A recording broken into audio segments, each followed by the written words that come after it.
Okay, I'm just setting up the live stream.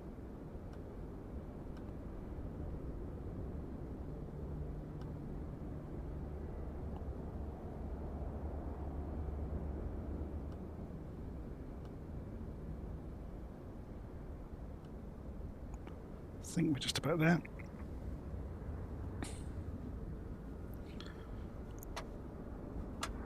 And if I had half a brain, I would be able to see the procedure to start the airplane up on my second screen. I've got 3 screens in operation today, so that will explain some of it.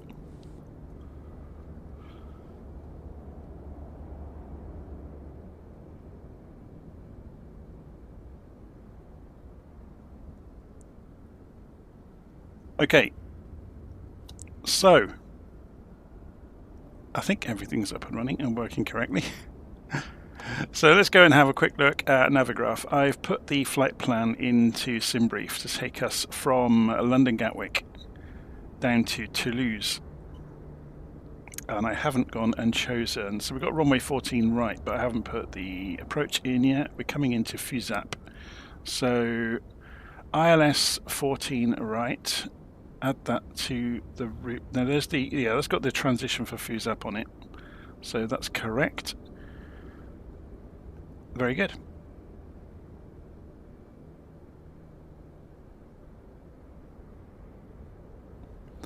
And let's have a little look at this. So we're departing from Stansted. We are over on the heavy gates over here on Pier 2. So we'll be using SayIntentions along the way as well to talk to air traffic control, just to give ourselves something to do during the flight more than anything. And we'll follow obviously our taxi instructions. So let's have a look at the standard instrument departure that we're going to be doing. Okay. So fairly straightforward stuff. Out to the Seaford VOR, 6,000 feet until we get to it, and then we can climb. And at the other end, the standard terminal arrival route is quite a short one, so it just comes into Narak and then drops down to Fusap. So we've got above 8,000 feet at Fusap, and then we can drop in obviously to Toulouse. And then on the ILS, we come in, what else do they want us here? So 3,000 feet, 8 miles out basically, to then grab the glide slope and come into land. So it should be fairly straightforward stuff, which is good for a change.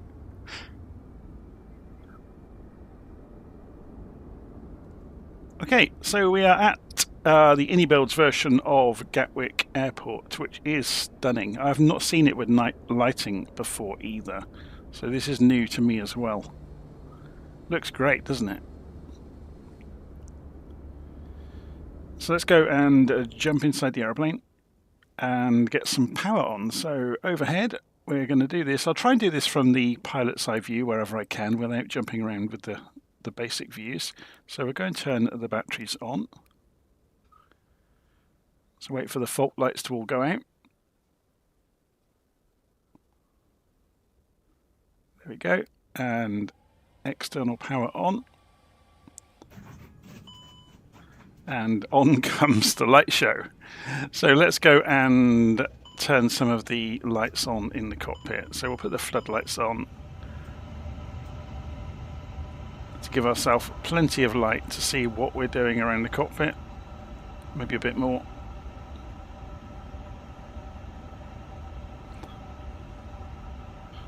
That's probably good enough, isn't it?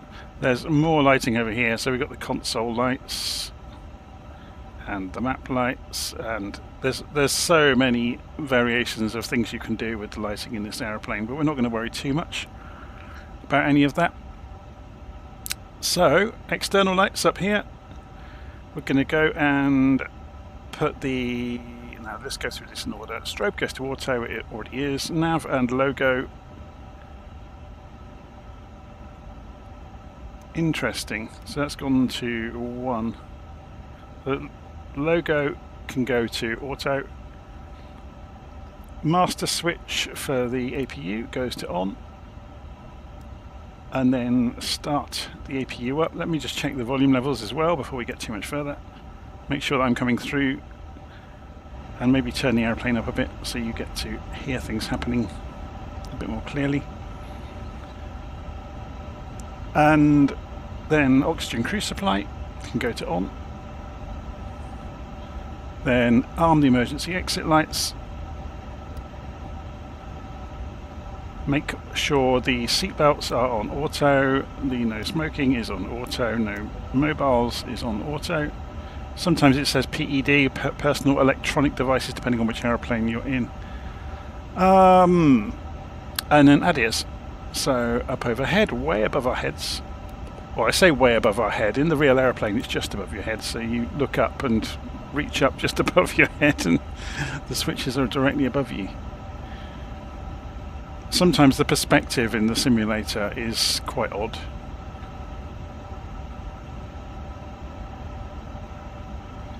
Okay, so we've done ADIRS.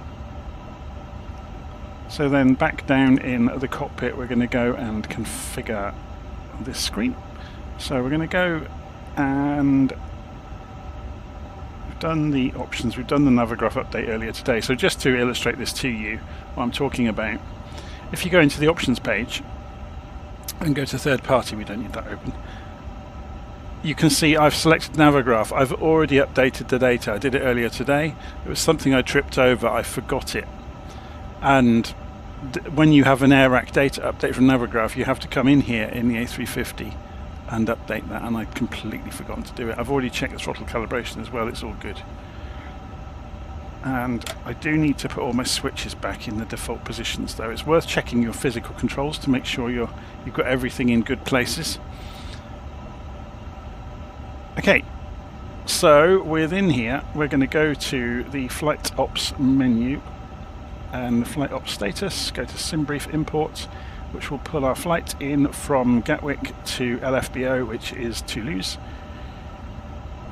And then we're going to go to the load sheet, and we're going to do SimBrief import, and then set the 0 fuel weight. So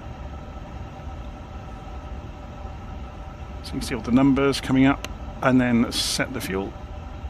And I think I've got it set to fast fueling, so it will happen almost instantaneously. There it goes. It's done it. And then go to the takeoff performance page, go and synchronize the weather information. Oh, we have to put the airport in first, so we sync SimBrief over here first. Then sync the weather, obviously, because then it tailors it for the runway you've chosen, and then we can compute. Well, tailors it for the airport, I should say. And then you compute, and you've got the numbers. You can send those over to the FMS. And then we're going to press Shift and 5 at this point to modify this view quickly for ourselves. And we're going to clear out the information in here. And then go to the init page. And we're going to do a company flight plan request. And insert the data from that request into the system. And that's all done. We can clear the info out here. So although we've said we've inserted it, if we go and look at the flight plan, oh yeah, it is actually in there, that's fine then. So let's go and do all of this properly. So if we go to the init page, go to departure, and we're going to put in the details of how we're departing from Stansted. So we'll go and have a look at our SimBrief plan. We're doing the SFD 4 Zulu departure, runway 08 right. So runway 08 right, and now we have to scroll down. So in order to scroll down, you need to do this. SFD 4 Zulu. There are no transitions, so insert that in. Insert that into the flight plan. So it kind of demonstrates it before you do it.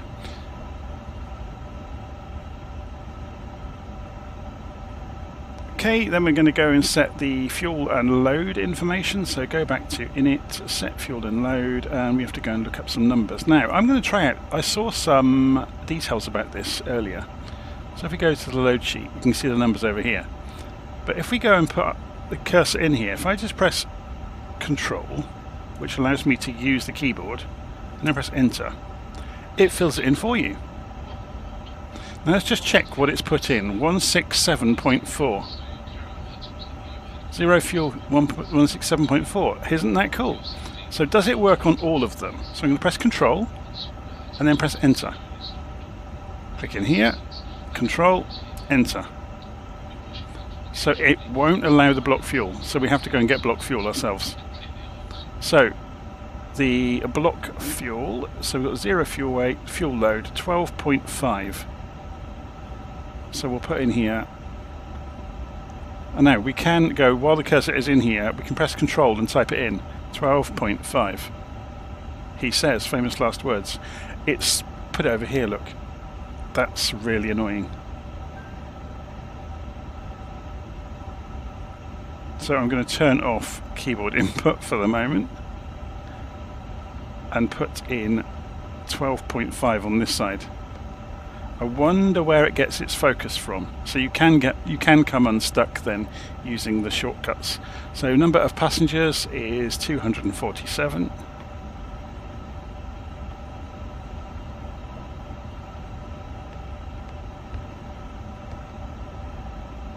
And let's go and fix our flight number over here, because that's utterly wrong. If we backspace through it, is there a backspace key? Yep. Flight number is 073. I mean, it means nothing to the system, but... Okay, so we can clear that information. The warnings are kind of like a stack. I mentioned this earlier. So if a warning does come up, it's important to clear them out, otherwise you don't know what has triggered. So we've got all the information in there now. So once we've done the calculations, we can go back to init, or go return in this case, and go and do the takeoff performance calculations, and we can just confirm them. So that's where the data came across from the tablet. So this is all good. We'll go and see, we've got runway 08 right there, and we've got the mode, and the cost index is already programmed. Let's just double check that against what we had in SimBrief. So cost index 38, yep, that matches. So then we got cruise, and that's all looking fine. So we've got flight level up here for economy. We've got for the flight, what have we got in here for flight level? 35,000 feet, which is good. So I'm just double checking against the plan to make sure everything matches. So the Berk 65 is saying in the A330-300 Inibuilds you can just import SimBrief data. You can import some of it, but not all of it. And in line with most aeroplanes, you still have to go and set up the departure and the approach, because Inibuilds won't give you that. Okay. So let's go and review our flight plan. So we'll press flight plan. We've already done the standard instrument departure. If we go and select LFBO now, so that's Toulouse, we can get ahead of the game and put in our approach. So it's the Nara 8 Sierra into 14 right. So runway 14 right, ILS for 14 right, and it's the Nara 8S. That's interesting that there's no transitions listed, because oh, here we go, FUSAP. Yeah, so that's the transition for the approach, but yeah, anyway, good. So we put that into the flight plan, and then we can insert it, and that's done that. So then we're just going to step through and have a look and see if there's any discontinuities along the way. No, there aren't. Lots of constraints. So these, you can see all the constraints marked in. Okay, so if we wanted to, we could do a gross flight plan check. So if I press Shift and Space, you can see the navigation display has come alive now. If we go and change this to plan mode, then as we step up and down, we can check the route. So you can see the route in the display. If we increase the range on it, it'll make a bit more sense. So if we go back the other way,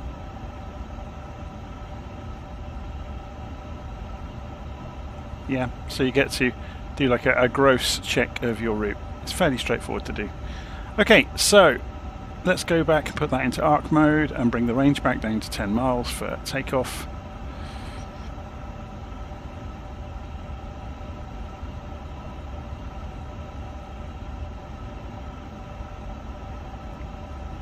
We've done the arrival information. I'm just reading my notes. So we can go and talk to ATC at this point. So I'm running SayIntentions in the background. So we've got Gatwick Airport. We're going to talk to ATIS first.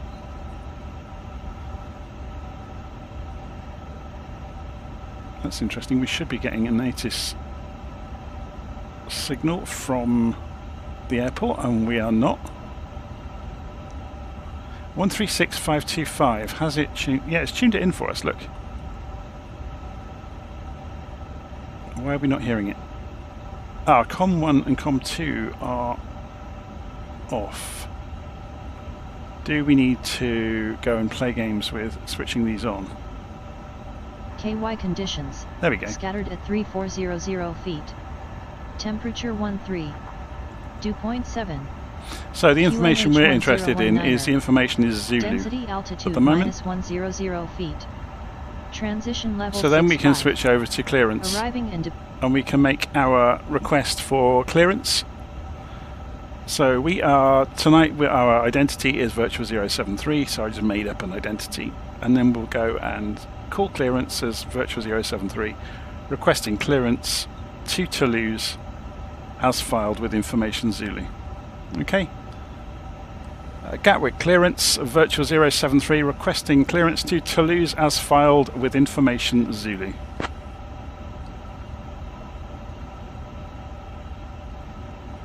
I'm working on that clearance. Stand by.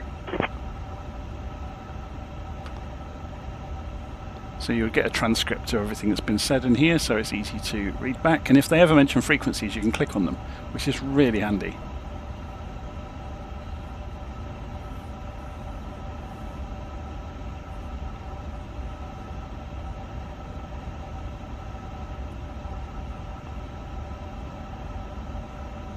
Virtual 073. Information Zulu is current. Cleared to Toulouse Blagnac via the SFD 1X departure runway 26 left. Initial climb to 6,000 feet. Departure on 133.904. Squawk 4224. Cleared to Toulouse Blagnac via the SFD 1X departure runway 26 left. Initial climb 6,000 feet, departure on 133.94, squawk 4224, virtual 073. So they should say readback is correct, and then we can get on with what we need to do. Virtual 073, readback correct. Contact ground on 121.805 when ready. So that was just informational, we don't need to respond to that. So departure. We'll stay on this frequency. We actually, we'll stay on clearance and go and do the squawk. So 4224. So if we go in here and go to serve, we can go turn the radio on. Actually, let's do this one first. 4224.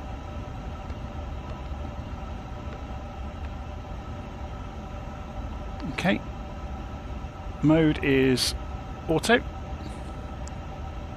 We'll turn TCAS. TCAS is already on standby, that's good. So what else do we need to know about? Initial climb 6,000 feet. So that's what I was going to say. The next thing we're going to do is go and play with the system up here. Because we've got the fully programmed flight plan, it's already got managed mode pre-selected for the speed and heading. So we just need to put 6,000 in as our target altitude to fly to. And you can see the target has appeared at the top of the altitude ribbon. These are a bit bright, aren't they? Can we tone these down a bit? That's the backlight. Are these the lights at the top of the here? Yeah, they are.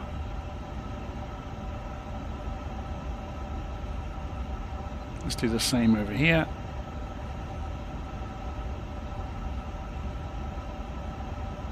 And the same over here, just turning the brightness down a bit so they're not quite so vicious, because this is being a night flight. It's quite difficult to see them. And the lights are underneath on this one.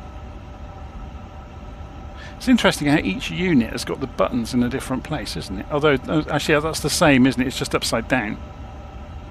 Yeah, it's just mounted the other way up. Clearance delivery, easy 26313. Easy 1861 request IFR clearance to Lima Echo. Okay, Papa so Alpha. while we're doing this, so we'll press comma to go and calibrate the altimeters around the aircraft. Easy 1861. These modes are all looking good. We'll turn the constraints on so we can see them on the navigation display. 1.23 squawk 2353. So seatbelts can go to on. Oops, wrong way.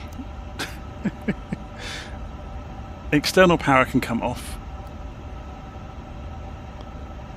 And we can do the pushback. So I'm going to turn the parking brake off. And we can control the pushback in here, I think. So we're going to go and remove the chocks and the GPU, and we're going to request a straight pushback. Actually, let's stop that for the moment. We need to call ground. We need to request a pushback and start. So we've just tuned in ground. Let's just check that's actually happened. Or 121805. Gatwick ground, virtual 073, requesting pushback and start.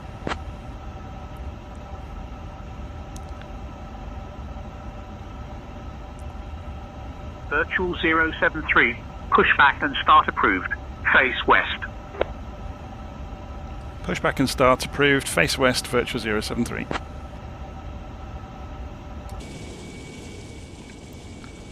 So, if you go and have a quick look at that while the truck is getting ready, we want to face that way, so we want the tail to go to our left. Yeah, we want the tail to go this way, because we want to taxi out that way. So inside the aeroplane, I think this will probably go the wrong way, it usually does. We'll see in a moment. Yep, it's gone the wrong way. So I've pressed the button. So I'll wait with starting the engines until we have pushed back. There's only one of me in the cockpit, so I'm not going to even attempt to multitask.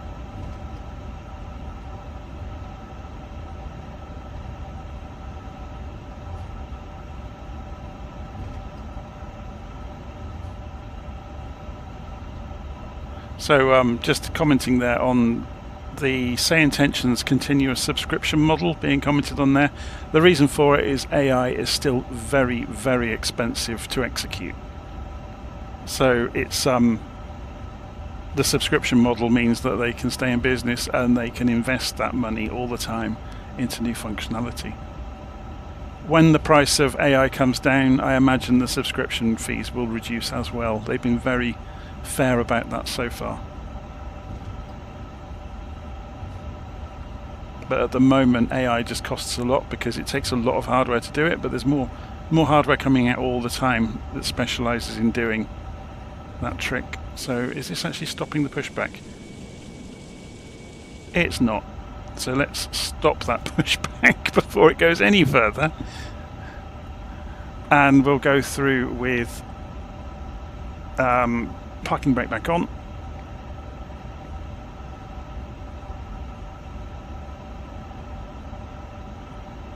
Okay, so we're going to get ready to start the engine, so beacon light on. Fuel pumps go to on. Sunrise, good morning, Easy 185 Bravo, APU bleed goes to on. And then we rotate the ignition switch to start. And you'll see the information's come up here, and then we can advance the starter for engine number 2. Easy 185 Bravo, start approved. Let's have a look from outside.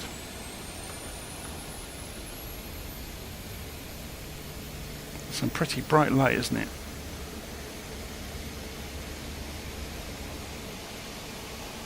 So this engine's spinning up. You can see it when the red light flashes.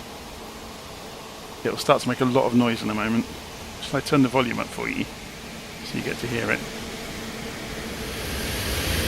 Here it comes.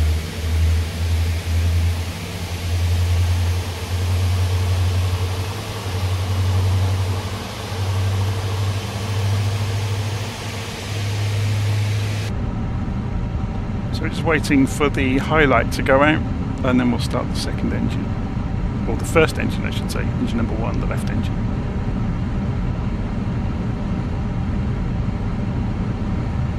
There we go. Engine number 1. Okay, so after we've started the engines, we will go and turn the ignition knob back to a norm, and then we'll go overhead, turn the APU bleed off and turn the APU off. While we're waiting, we could go and put auto brakes on. We could also go and pull up the ground spoilers to prepare them. We could also go and set the flaps. So let's go and remind ourselves, look at takeoff performance. Flaps 1 plus F for takeoff. So we're going to go and move the flaps lever, and you'll see the flaps move over here.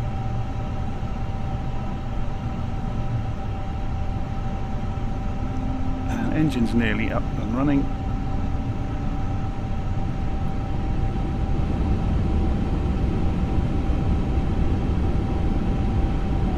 Okay, engine is running, so ignition goes back to norm, and overhead we go and turn the APU bleed off and the APU off.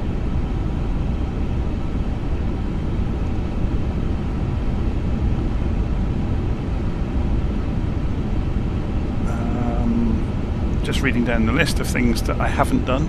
So it's just a takeoff config check, to be honest. So we'll go and put the taxi light on, so we can now see the ground in front of us a little bit better.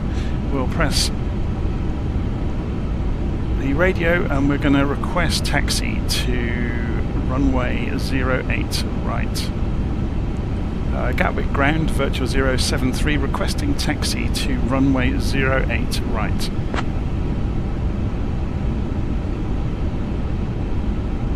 And they'll give us the route. This is why I've come in here, because I want to see the letters. They'll get Virtual 073, taxi to runway 08 right via Kilo, Papa, Juliet, cross runway 08 left, then Golf. So there. Taxi to runway 08 right via Kilo, Papa, Juliet, cross at Golf for 08 right, virtual 073.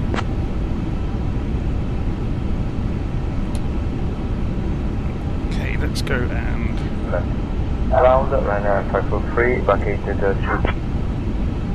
Ryanair 543, London Gatwick ground taxi to parking via Juliet and Kilo. Have a great day.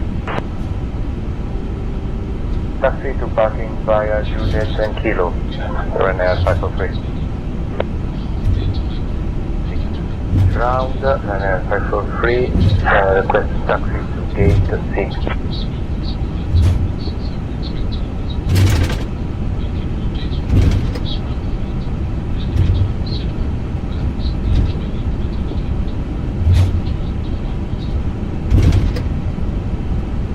Clearance as we got past these various aeroplanes. Oof! About a foot. So that's Papa, and then Juliet.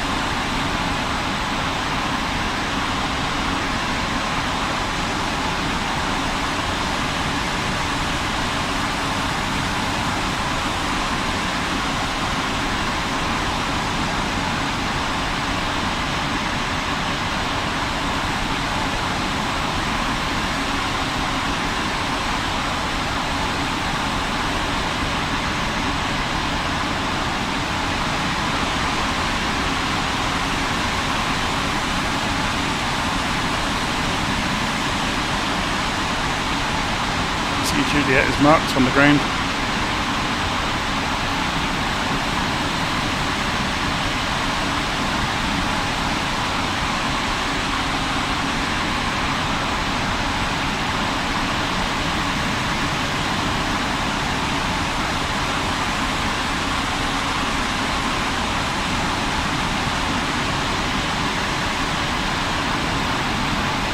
love the way the lights and the distance are done in the simulator. It looks very, very atmospheric, doesn't it?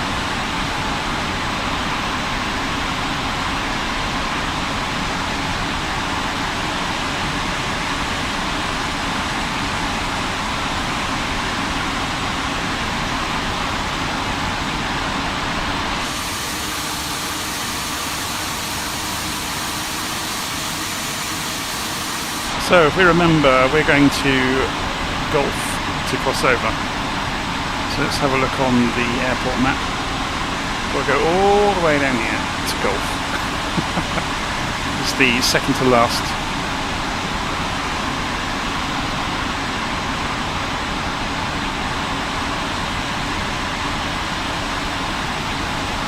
There's the tower, lit up. See the radar spinning on top of the tower.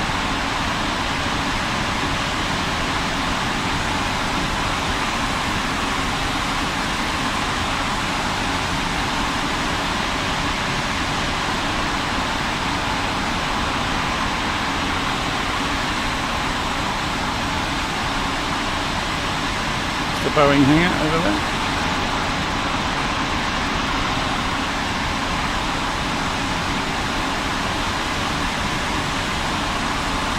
So, being asked in the live stream, is this the new Inibuilds Gatwick? Yes, it is. If I had remembered, I would have put a link to it in the notes of the video. But this is the new Inibuilds Gatwick Airport. It looks amazing, doesn't it? Really is something else.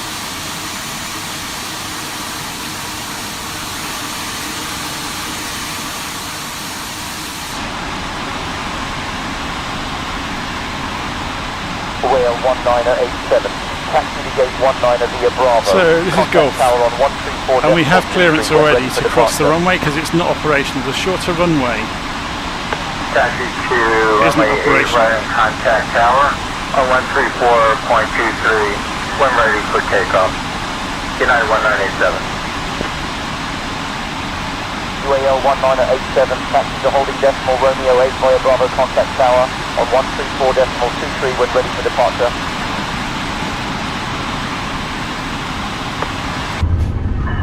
Taxi to runway holding point, Romeo 8 via Bravo contact tower on 134.23 when ready for departure. United 1987.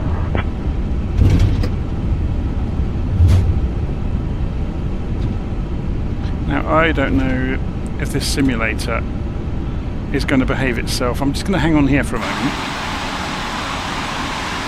I'm not sure that aeroplane's coming in on this runway or that runway. It's staying at altitude, isn't it? Okay. So we have been given clearance to cross.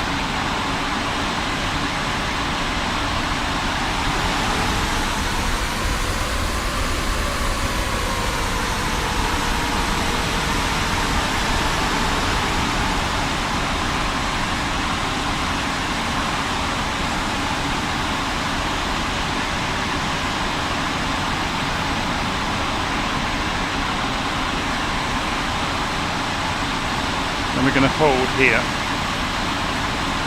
Virtual 073, contact tower on 124.23 so long.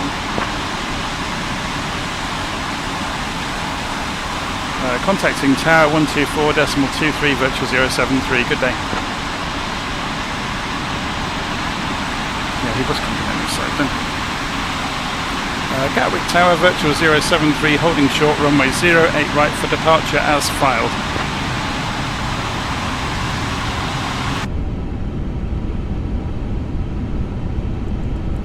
Virtual 73 heavy, London Gatwick Airport tower, runway 8 right, wind calm, cleared for takeoff. Cleared for takeoff, 8 right, virtual 073. See, now we may get simulator aircraft coming in because SayIntentions doesn't know about them yet. So I say that with authority, but I can't show you it. Not until it's officially released, but it's going to be fantastic.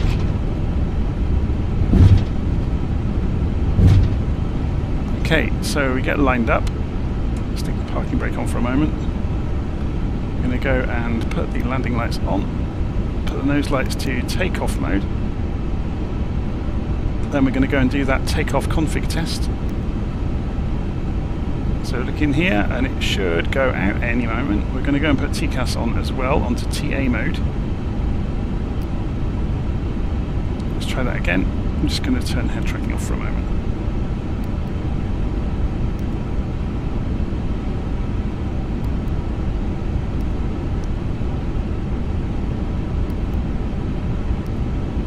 There we go.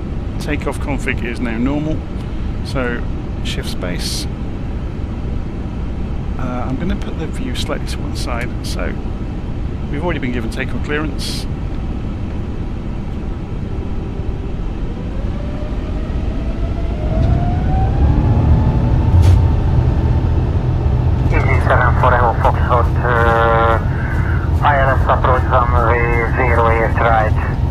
So we're waiting for the speed to come up on the 74 Echo Foxtrot, indicated airspeed ribbon. Gatwick Tower, turn right heading 155. And rotate gently. Right heading 155, easy 74 Echo Foxtrot. Easy 74 Echo Foxtrot, turn right heading 155. So engines to the climb detent. Autopilot on.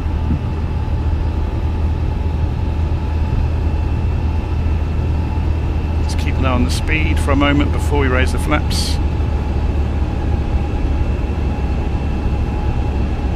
Virtual 073, contact departure on 133.904. Contacting departure 133.904, virtual 073. Gatwick departures, virtual 073 with you, departing as filed from runway 08 right, climbing to 6,000 feet.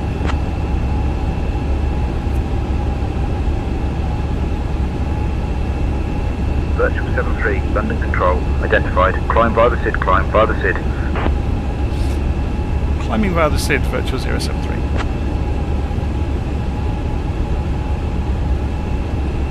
Virtual 073, identified. Good evening. Let's put the head tracking on so we can watch out the window as we depart.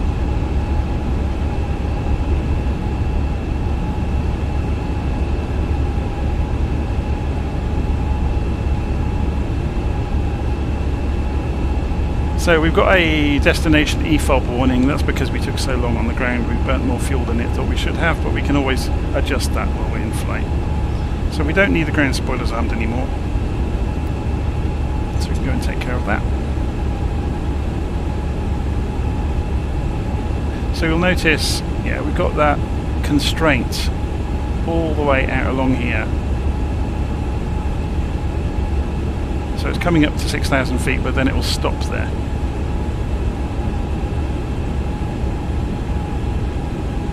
Which way is the wind tonight? Can we see it on little nav map?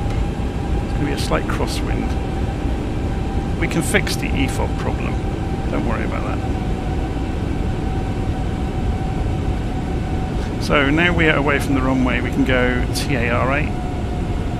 Oh, it's gone TARA automatically. I forgot it does that. Okay, so it's holding at 6,000 feet, which is what we saw, if you remember, on the Navigraph departure chart. So we've made that left turn, look, and we're at the maximum height range until we get to the Seaford VOR.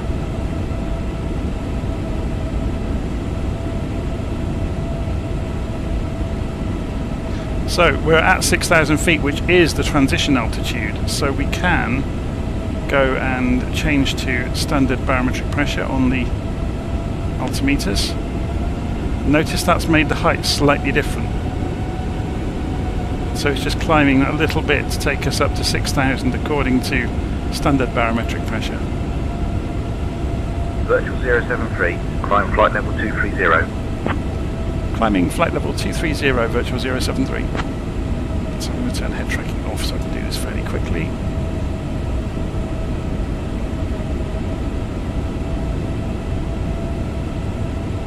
Okay, so I've just gone managed mode to get to flight level 230, and it's not going to look, because managed mode won't disobey the controller. If I go for an open climb, it will. So the controller has given me the instruction to go to the height, so I disregard the constraints.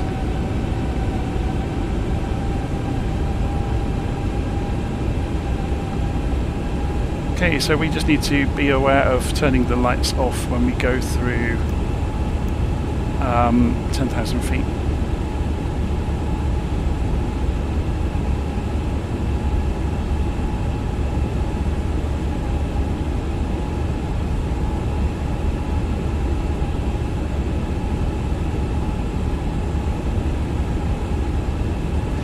So just reading the comments there, yeah, there are two versions of several of the Inibuild planes now, because they've made like premium versions, I think they call them. So they tend to be 2024 specific though, I think.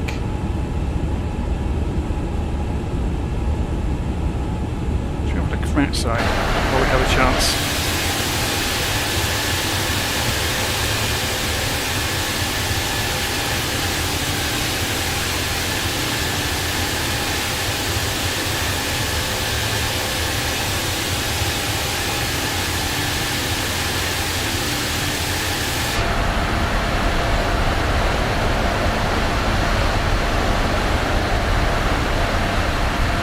Those are windmills in the sea, if you're wondering, because there's the coast. There's a windmill farm, electricity. Virtual 073, climb flight level 270. Climbing flight level 270, virtual 073.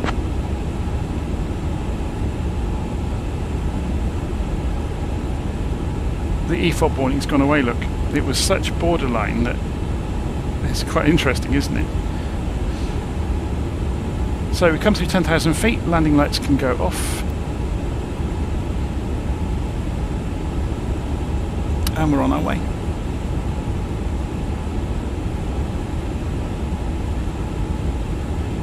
We didn't turn the brightness down on that one, did we? Should we put the map on over there as well?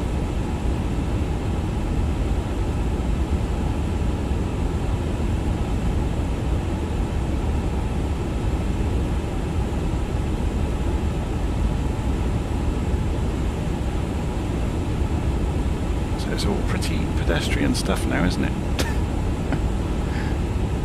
So we can increase the range on the navigation display to see what's coming.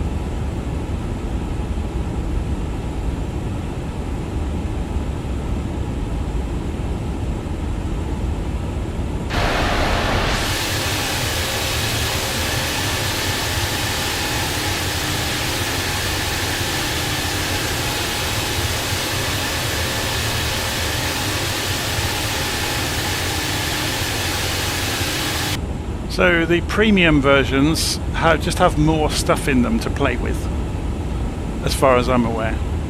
So you can do things like, you know, opening panels up on the outside of the aeroplane, and there's just a lot more stuff in them.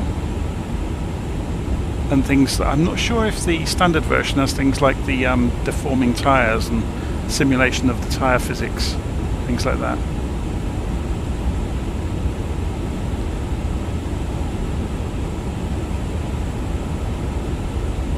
Virtual 073, climb flight level 320. Climbing flight level 320, virtual 073. London Control, Shamrock 146, do you have us as IFR? How can that be? We were given IFR clearance at Gatwick. We were asked to clock 3256. We have clearance to Dublin, Echo, India, Delta Whiskey. Please declare for clearance. I'll have your clearance in just a second. Roger that. Shamrock 146. Climb higher altitude.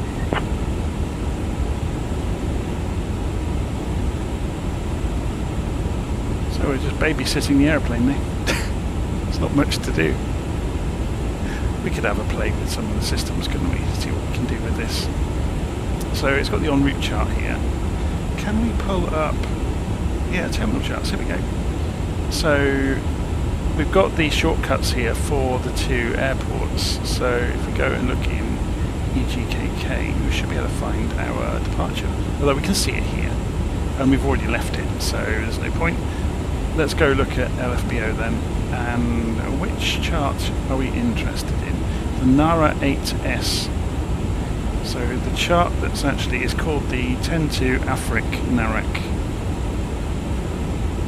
That's if it's listed as that. So we can see in here that we've got the arrival charts and the approach charts.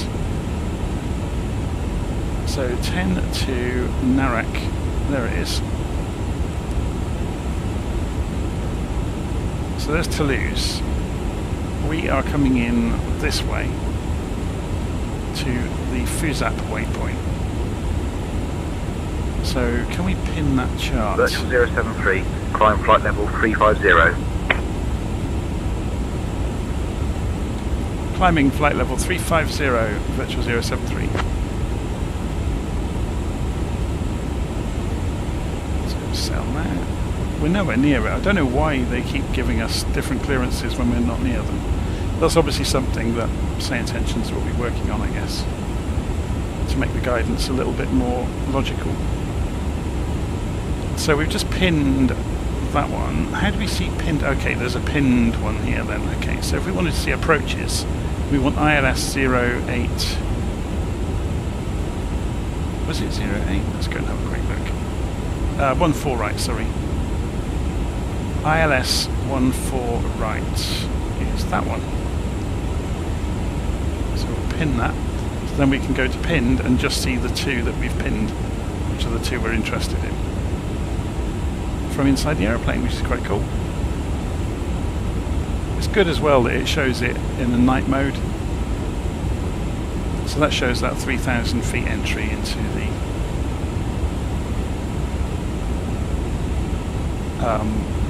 glide slope.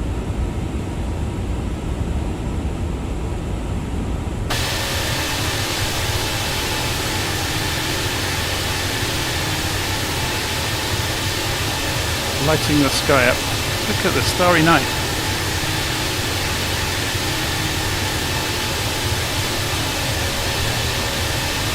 So which constellations can we see? EG988, climb flight level 400. EG988 is not possible to climb flight level 400.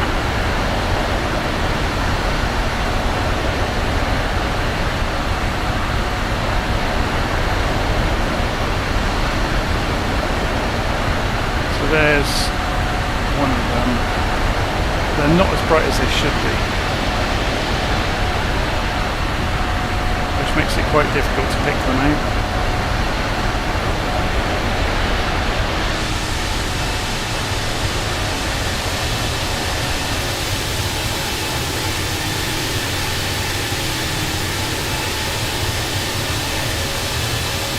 I presume that's supposed to be the Milky Way.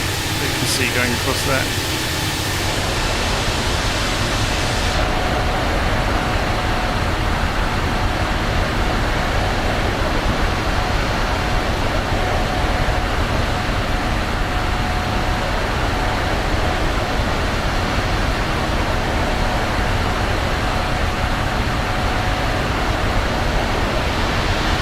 The light pollution from the cities. Incredible, isn't it? Leaving London behind. So that's the clouds being lit up by the light pollution.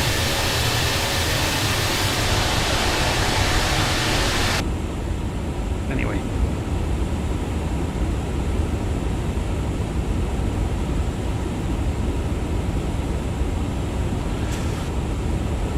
Okay, we've got a destination EFOB warning again. So if we go and have a look in the, I think it's in performance, you can change it.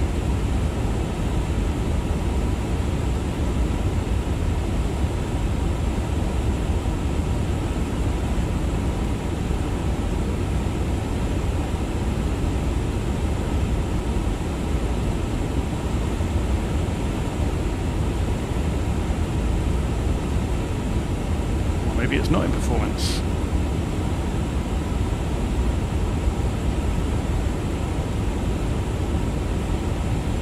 There we go, min fuel at destination.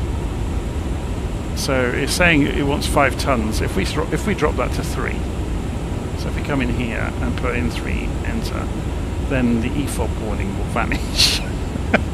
So we've probably just broken all sorts of standard operating procedure rules for the airline. Virtual 073, contact Paris Control on 128.875.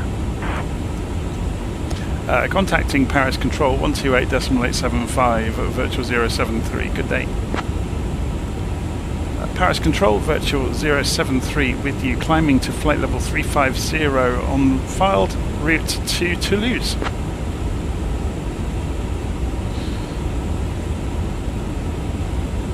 Virtual 73, Paris Control identified. Bonsoir.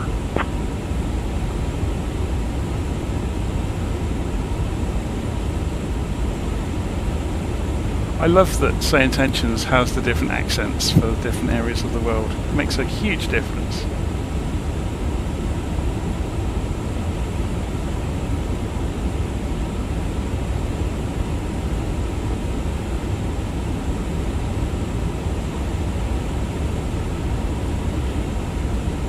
Chenex 14 Whiskey November, contact Paris Control on 136.75.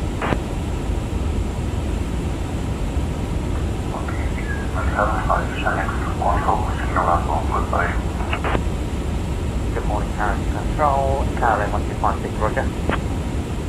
KLM 1256 Paris Control, roger.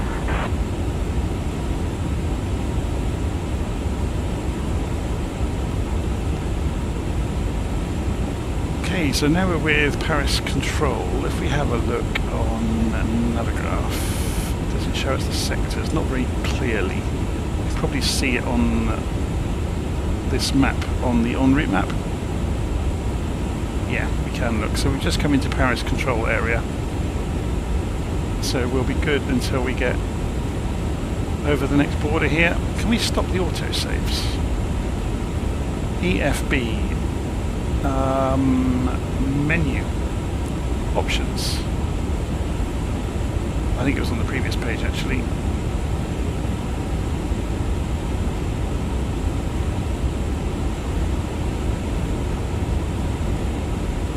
Autosave. Can we turn this off?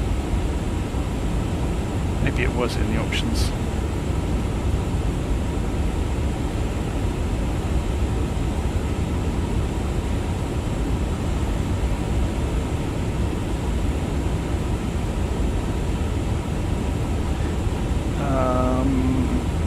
Auto zoom. Aircraft weathering. Panel state simulation. Don't want autosaves.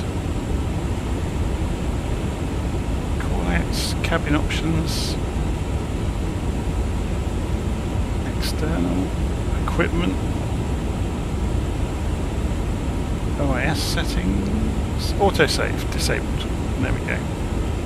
Disabled. Although we could leave it on and just turn off the notifications, which are incredibly annoying. Anyway, we don't need autosaves, do we? Let's have a bit of tension. So we get the route out ahead of us. We're coming up towards our cruise flight level 350.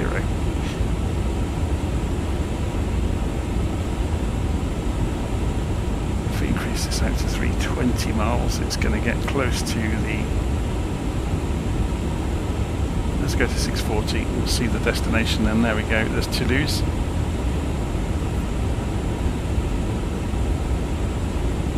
That's the Narak waypoint on the way into the approach.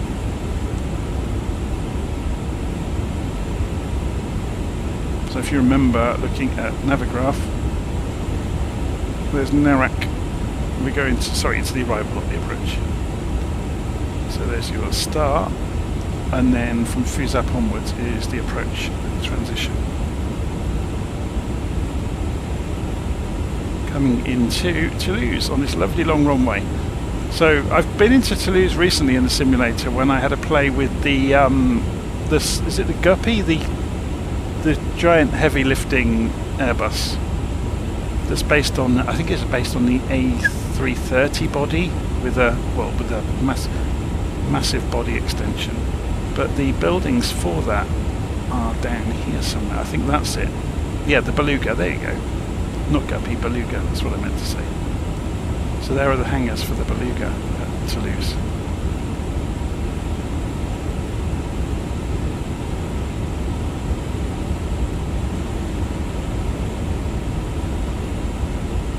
So we've got a bit of a journey ahead of us before we get anywhere near.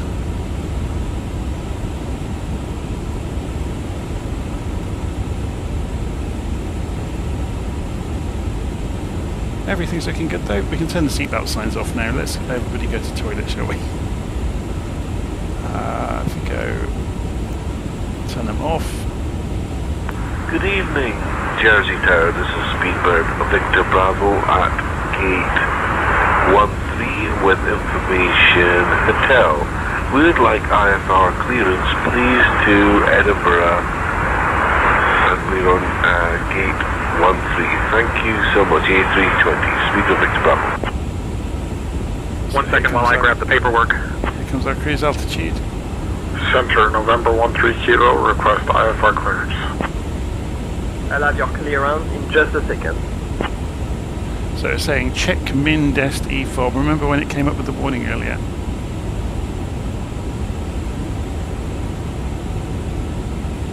We can leave this on the legs page, or sorry, the flight plan page. We'll show, you can actually, there's lots of information on here. And you can switch out what you want to see. So you can see estimated fuel on block and tailwind component. It's good, isn't it? Or track and wind. It's almost too much information available to you in a strange sort of way.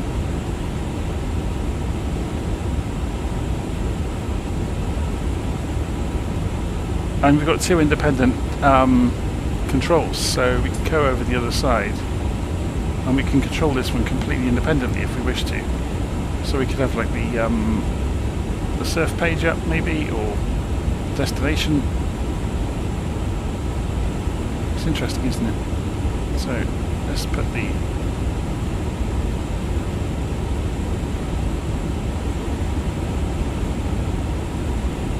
okay, while we're flying along, should we go and see how the passengers are doing?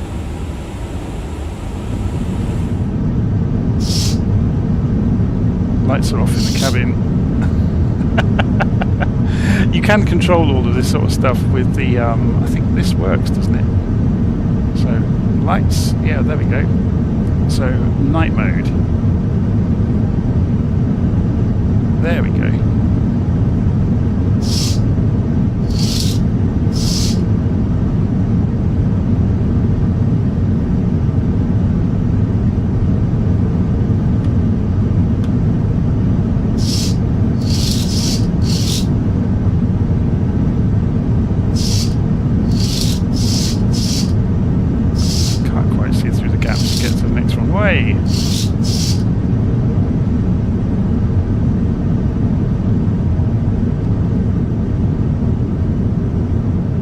One day I'll get a copy of GSX and we'll have all of the passengers sitting in the seats, which is always quite amusing.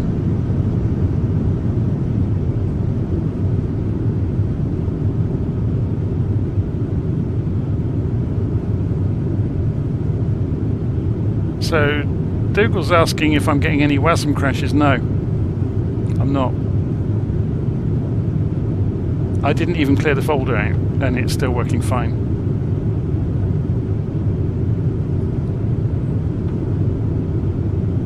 I had a problem this morning because I forgot to update the aircraft with the Navigraph data, and I did it while I was in flight, which is probably, or sorry, while I was setting the airplane up for flight, which is probably never a good idea. And it seemed to expose a little bug where you couldn't then choose a destination, arrival or approach. This is cool though, isn't it?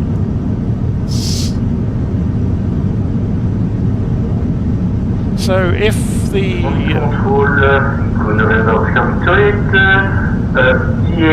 the control panel works for the lighting, I wonder what else we can play with. I've never really looked at this.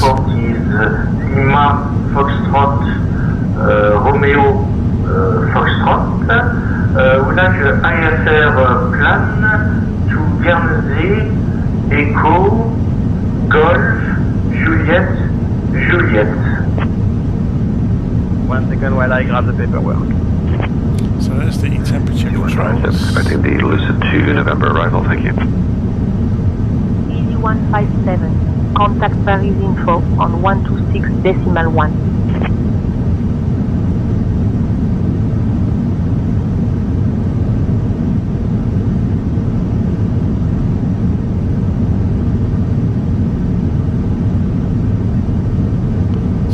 That works. Can we use the coffee machine?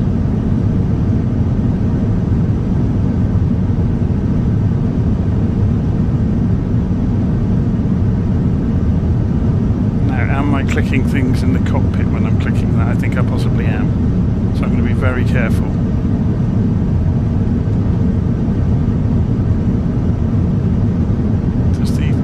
Is there an insides to the toilet if we come in here? Yes, there is. Can we interact with it? We can flush it. That's funny. Anything else work? Don't think so.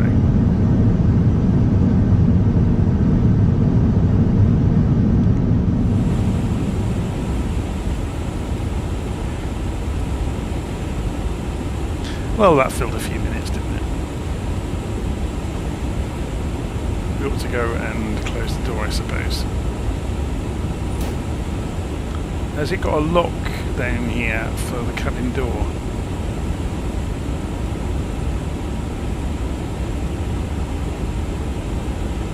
Yeah.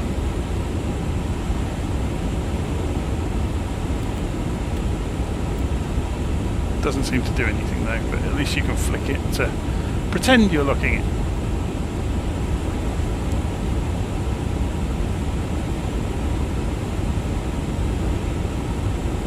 Okay, I'm not expecting us to have to do anything until we get to the next sector where we'll get handed over, I would imagine.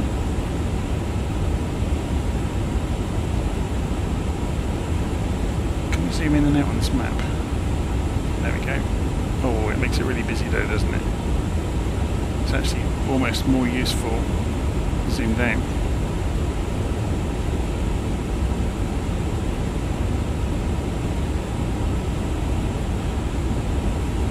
So I'm going to go make a quick coffee while we are en route before we get to the next sector. Hopefully we won't get any calls from air traffic control along the way, but you never know. Should we reduce the range on this a little bit? Just declutter it a little bit. So you can see we're at cruise altitude, everything's looking good. So yep, I'm going to step away for a few moments, go make a drink. I'm just going to turn the brightness down on this. And on these. Bus 173, Paris Control, expect the NARA 8 Sierra arrival. I will start your descent in about 20 minutes. Just say the word if you'd like to start down earlier. Expecting the NARA 8 Sierra arrival, I'll give you a shout later.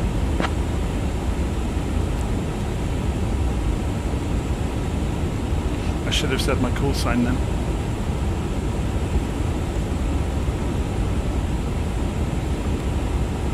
Right, so I'm going to go make a coffee. Back in a few minutes.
Hey, I'm back and I have coffee. Let's go and have a look, see... Yeah, nothing to do with ATC.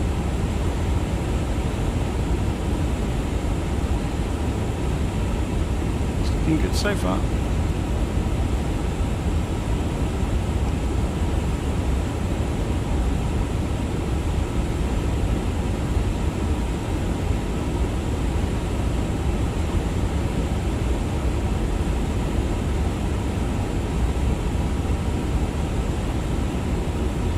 Have a sneak at some of these maps. So we've got World Night Mode and VFR Night Mode,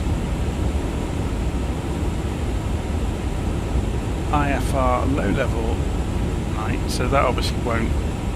Kingdom 8 Charlie Hotel, descent flight level 130. So we're going to show these. Descent flight level 130, Kingdom 8 Charlie Hotel, thank you. Kingdom 8 Charlie Hotel. Contact Orly approach on 123.875. Contact Orly approach on 123.875. Thank you very much. Bonsoir, Kingdom 8 Charlie Hotel. Oh yeah.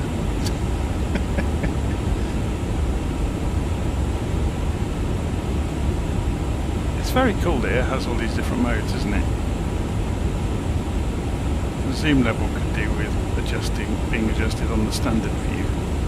If you have, I think you only get the other ones if you've got Navigraph.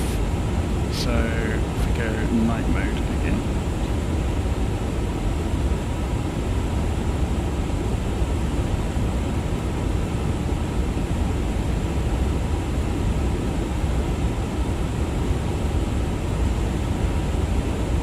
What does this do? Status and switching. Let's have a nose around some of the information. So I guess if you have got traffic nearby, you can pull up the traffic page to find out who they are. More than just, you know, the what the separation is.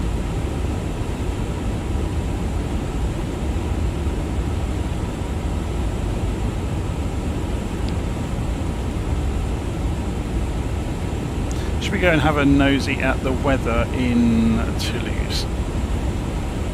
So, LFBO information on the airport, so we can open the airport page, go and look at the weather. 140 degrees, 10 knots. So looking at our approach, coming in runway 14, so the wind is right on our nose on approach, fantastic. No side winds, or crosswinds I should say, to deal with, so 20 centigrade is really warm. 12 degrees, dew point, humidity 60% and 1013, so it's standard barometric pressure. You couldn't ask for better really, could you?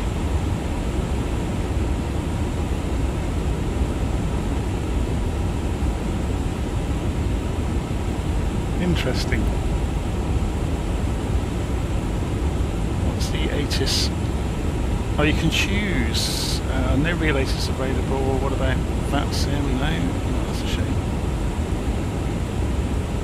There's all the various procedures for arrivals.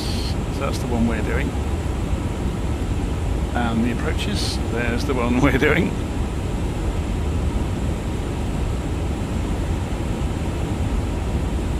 And we could change this to nighttime as well if we wanted to. So we just go and click the button up here.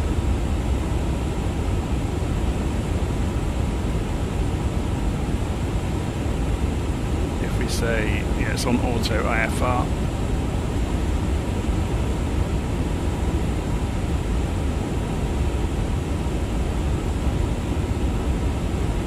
Have I tried CPDLC with the A350? Nope. No, haven't. This is the second time in months that I've flown the A350. So the first time was this morning, and I made several mistakes in terms of missing things out. So that's why I'm coming back to it, just to become a bit more familiar.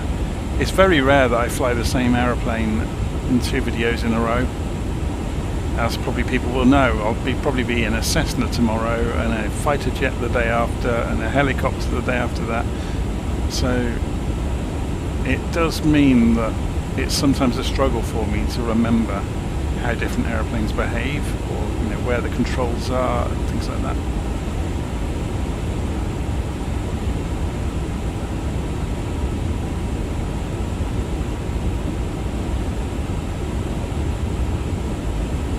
Okay, we're about to cross over sectors. It'll be interesting to see if we get handed off to a different sector controller. You see top of descent coming after EVPOC.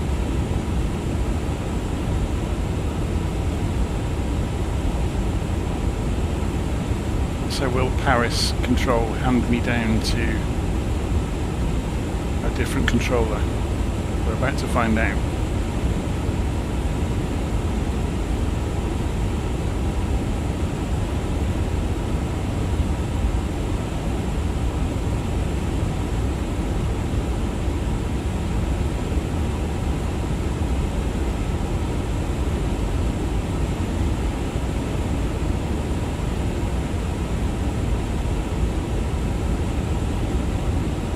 I would have expected it to have happened by now. I think actually the controller may have said earlier that she was going to be taking care of my arrival. We've got a transcript. Yeah, I will start your descent in about 20 minutes. So we are staying with Paris control. So our top of descent was marked in EVPOC, wasn't it? To then come in for the arrival.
So, just thinking about what someone's asked there, Dylan has asked in the live stream, have you tried CPDLC? So CPDLC stands for, what is it? It's Controller Pilot Data Link Communications, is that right? I'm not sure where it would be implemented, to be honest, in the system. So if we were to look in ATC comms,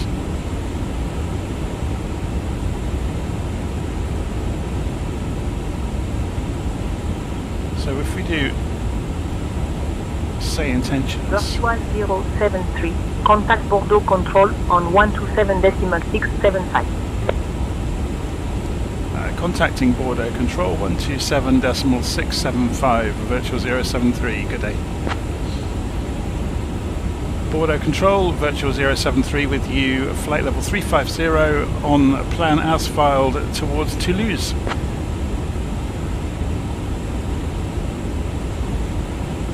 Virtual 73, Bordeaux control identified. Good evening. Air France 68 Delta Alpha, descend flight level 290. We are at flight level 290, request to continue descent towards Toulouse, please. Cleared for the NARA 8 November arrival, and we are descending flight level 190, Air France 68 Delta Alpha.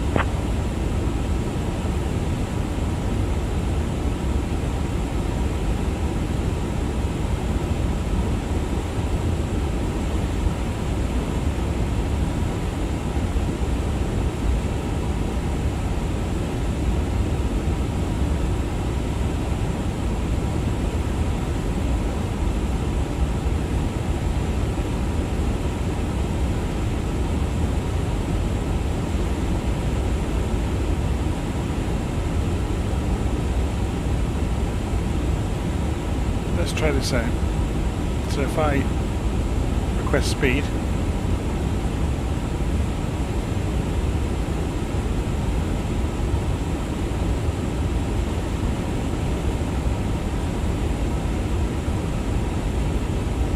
oh, I thought they might just give us a speed check, but it's not, is it? Okay, get rid of that.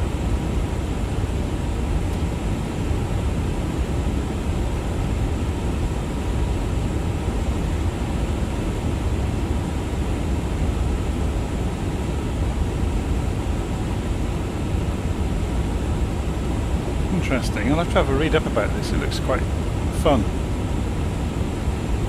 So yeah, Dylan's just saying it's text messaging with ATC, and I've got voice control, so which is half the fun of SayIntentions. So I get to talk to them, which is just as much fun, to be honest. But it's fascinating that it's got it implemented.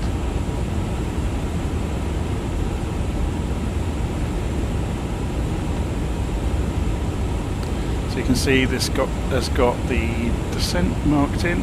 So let's go and get familiar with the descent before we get there. So go and look at the start.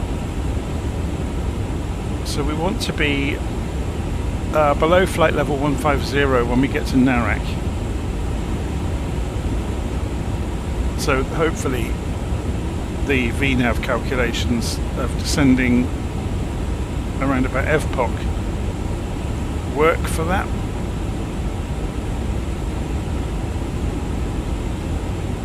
So if we go for 150 for Narak, let's go and have a look at the constraints. If we go back and look at the flight plan page, so you can see Narak 146, so it's below 150, remember?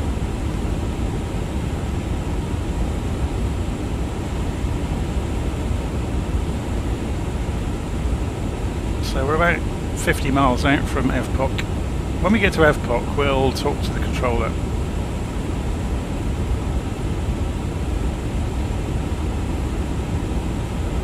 We'll request descent and see what they come back with.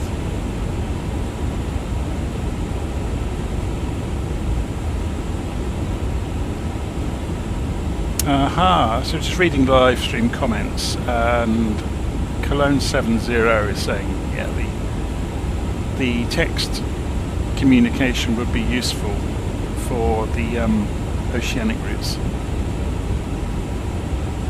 So I'm guessing you can't guarantee the radios are gonna be good. So I imagine most of the most of the aircraft with doing the long-range routes are going to have the blisters on top, aren't they, to do satellite navigation? Sorry, satellite communication. Especially as well with companies like Starlink around. I'd be surprised if airliners aren't having those fitted pretty quickly. I know a lot of ships have already got them.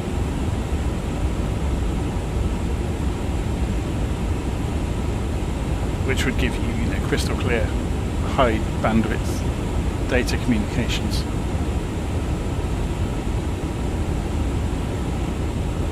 Okay, we can see Toulouse at the outside of the 160 ring on the navigation display now. We're getting there.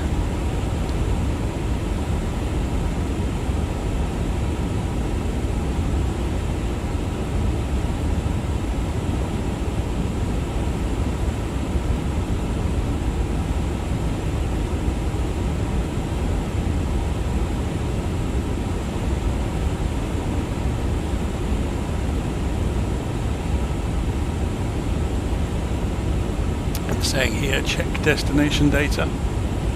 So should we go and populate it? So if we go to performance and go to destination and approach.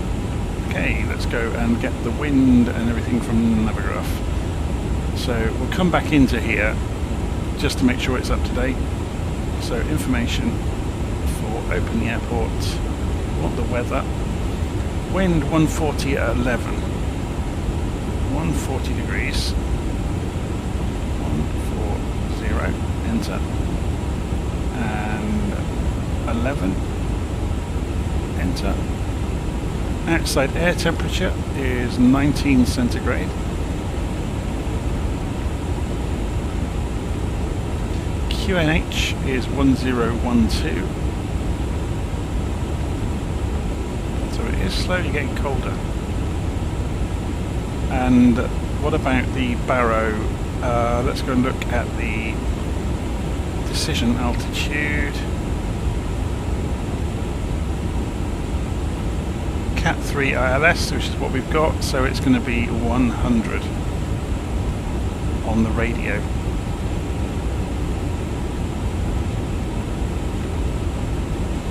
Sorry, we have to click in there first, don't we? 100. Can we put both in? That would surprise me if we can. So if it was Barrow, it would be 588.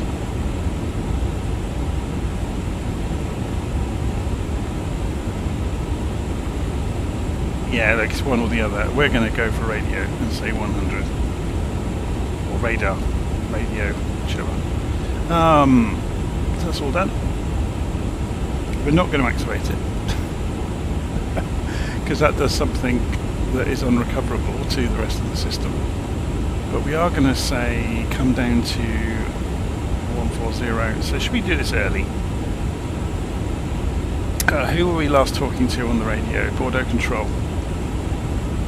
Bordeaux Control, Virtual 073, requesting descent for Narak at flight level 150.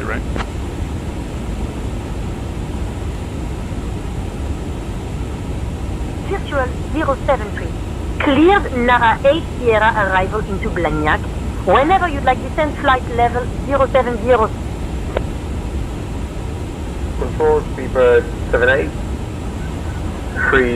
Flight level 340. Speedbird 78, Bordeaux Control identified. Good evening. Control, Speedbird 78. Do we have any traffic in our vicinity? I'm going to start the descent now, even though she's talking to somebody else.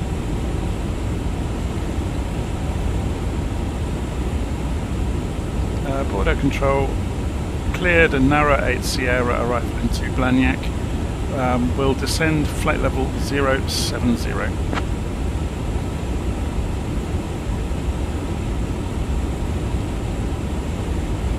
So let's see, it should manage the constraints actually, shouldn't it? So if we just come down, it's more important to let the aircraft follow the constraints on descent. On climb out, in Europe certainly, you should. But this subject came up earlier. The rules in America are different than Europe around this, it turns out. I need to go and get the Civil Aviation Authority book about it, which is freely downloadable online, by the way.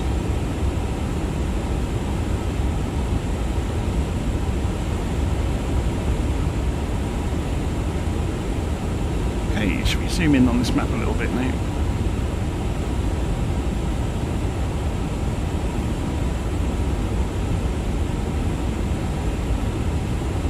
And we'll bring the range down on the navigation display as we get closer.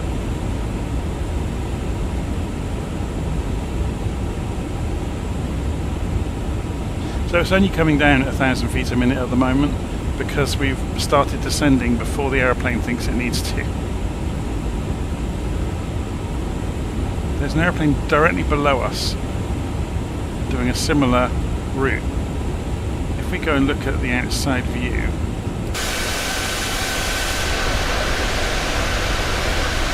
you might be able to see their lights blinking away.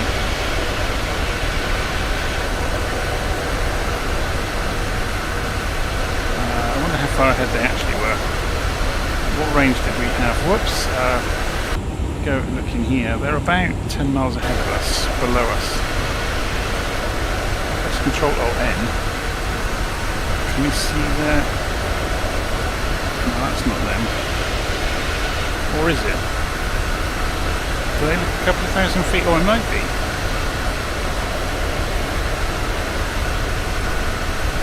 BAW 57.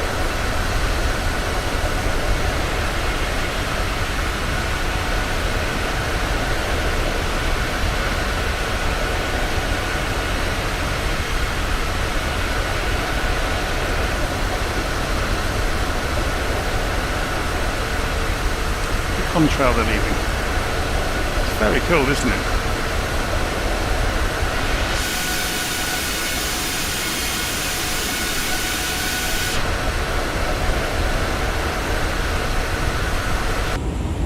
Okay.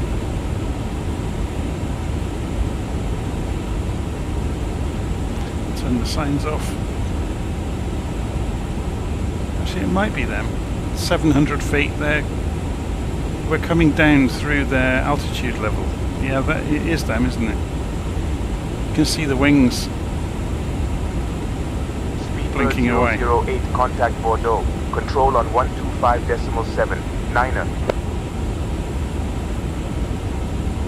Switching to 125.79, 08. Switching to 125.79, 08. See, we still haven't reached the official descent mark, so we are, you can see there's a green dot here. So we're descending at 1,000 feet because we descended earlier, and we're just doing a standard managed descent.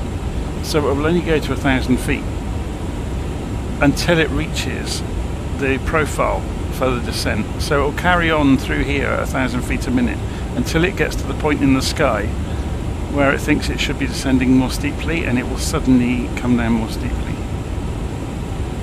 The way around that would be to go for an open descent where we click the bottom half of that knob, pull it towards us, then it's our decision of going straight for 7,000 feet, not the aeroplane's decision. So you can see here, look, we're slightly below where the profile is, but not descending at the same rate as the profile.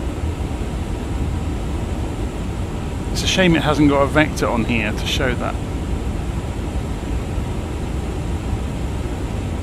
So that aeroplane ahead of us, look, is quite a lot higher now. They're carrying on in a straight line.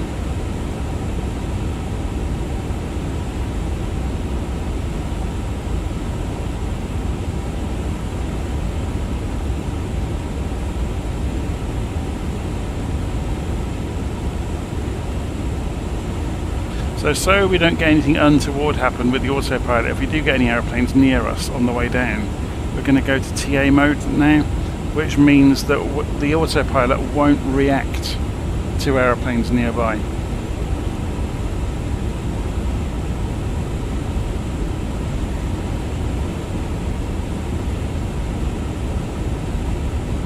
So you can see we've caught up now with the profile, and the aeroplane is suddenly dropping at 2,400 feet a minute. But we'll keep an eye on this. If the aeroplane can't manage the descent rate required, it should be fine with the wind from the side. Sometimes if you get a tailwind, or there's a small amount of tailwind going on, we'll be turning into the wind when we get to Narak. But if you get a tailwind and you can't manage the amount of descent required in the distance, it can come up here saying, asking you to help retard the aeroplane, in which case you throw the spoilers out.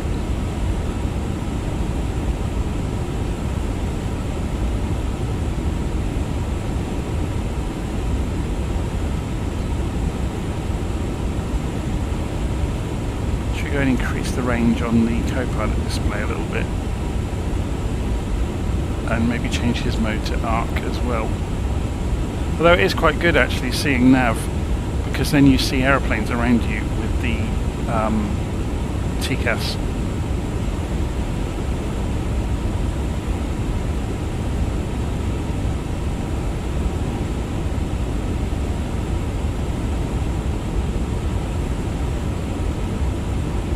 So if we drop the range now down to 40 miles, there's Narak.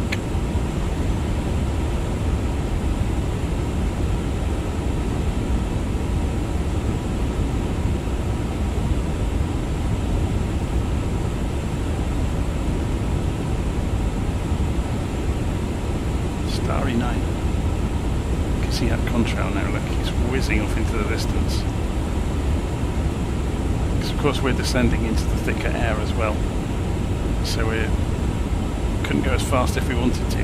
Or what we read as 310 knots is not the same as the speed he's doing over the ground at all. You can see our ground speed's actually 439. When we were up at higher altitude, it would have been much higher than that.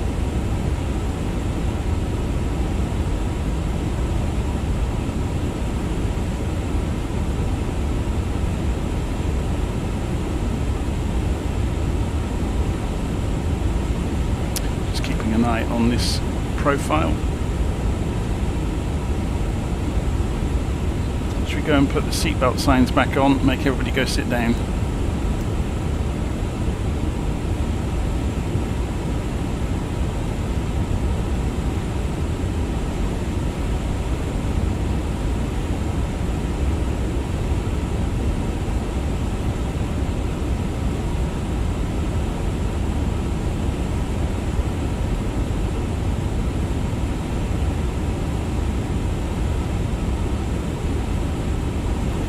Down to 20,000 feet.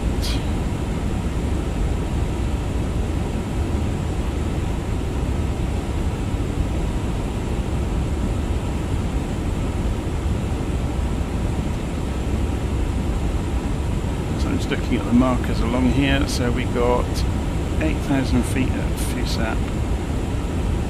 It's interesting that it doesn't have the deceleration marker to get to 250 knots through 10,000 feet. Which is going to happen somewhere along here.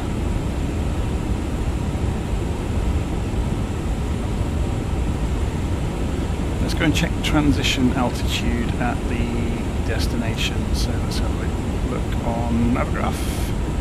It'll be on the ILS chart, won't it? Oh, we were already on it. 5,000 feet. And we already said it's only 1012 anyway, or 2988 inches.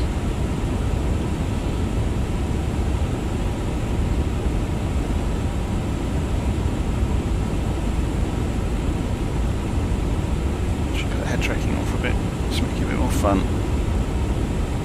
Makes it a bit more real, doesn't it?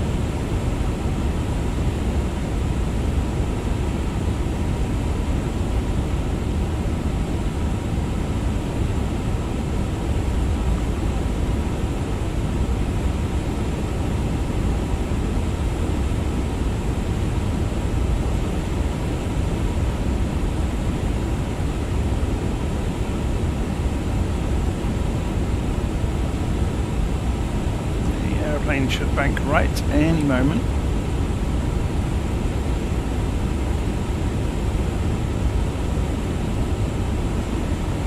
And there it goes.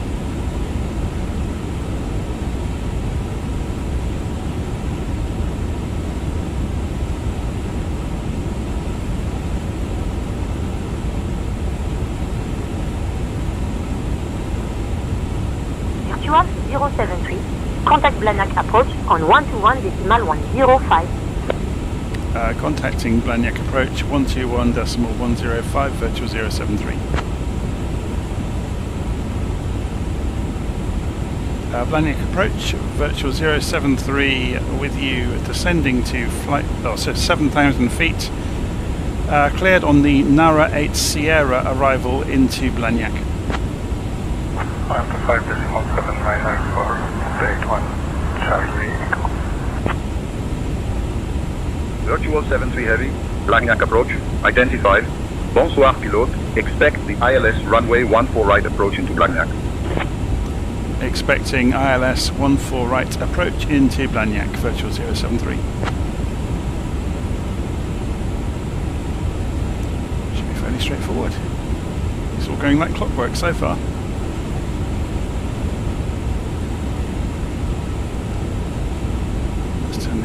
Off for a moment. Just want to make sure that we've got all this set up. Virtual 073, descend altitude 4000, turn right heading 235 vectors for the ILS runway 14 right approach. Okay, we begin with vectors.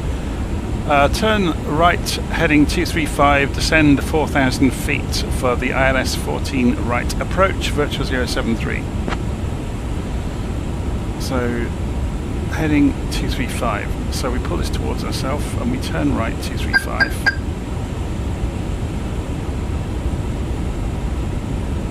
And we descend to 4,000 feet. And we do it as commanded. Because we're being vectored.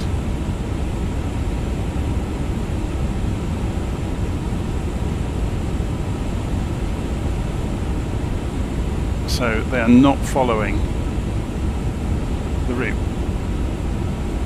We've been told basically to go this way. Just out of interest,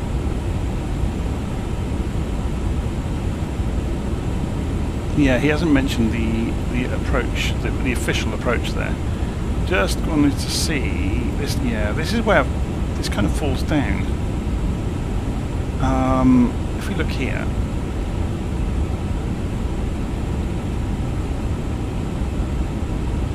even this doesn't show it. Look, doesn't show the direction of that leg. I mean, we could work it out by drawing on it. That was 230 degrees. I just wondered if it matched it, but no. What they're doing is sending us straight out and then turn us straight in with vectors, which is fine. So we're descending. We're down below 10,000 feet now, so landing lights come on. Going to get a wonderful view of the city as we fly over. Virtual 073 Heavy, proceed direct.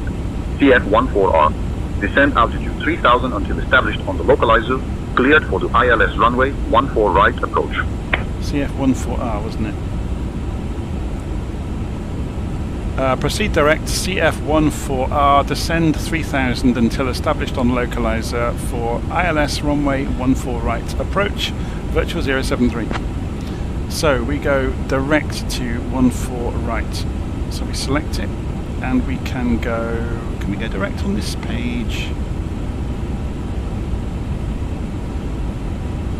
You can do it from here anyway. Direct to CF14 right, insert. So we've just cut our entire route off and we descend 3,000 feet now. Crosshair 1506, climb flight level 360. Climb flight level 360. So let's reduce the range down so we can see what we're doing.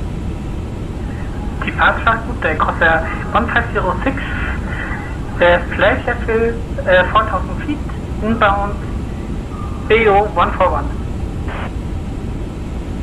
So 15 miles to lose. Heavy, Blagnac departure, identified, clear direct, BO 141.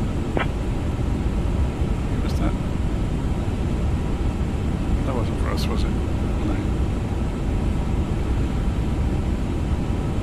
Let's have a look from outside.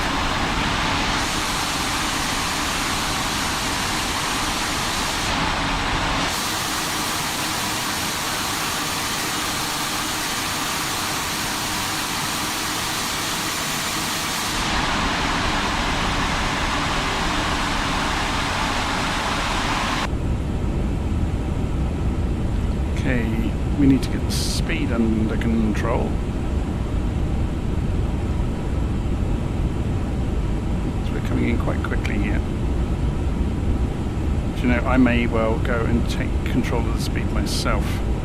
Seeing as we've gone vectors, I think it'll be safer.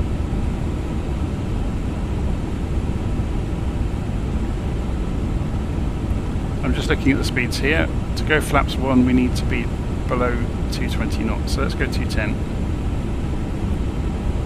And pull it. And we'll use the spoilers to slow the airplane down.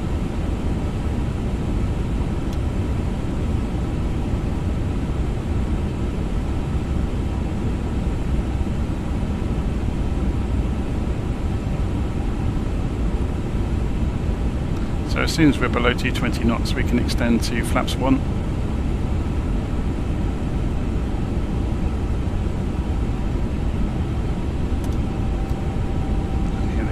So you can see the speed limit for the flaps is coming out there, so we can drop the spoilers now because the flaps give us some drag. We're below 5,000 feet, so the barometric pressure needs to be selected by us now. So in QNH it was 1012, wasn't it? We need to do the other side as well. There we go. So now we agree with what the airport was reporting. We can drop this down to 10 miles now. We'll drop the range the other side to 20 to get a bit more of a wide view of what's going on. We can see the go around route if we need it, which we won't. It's perfectly calm this evening.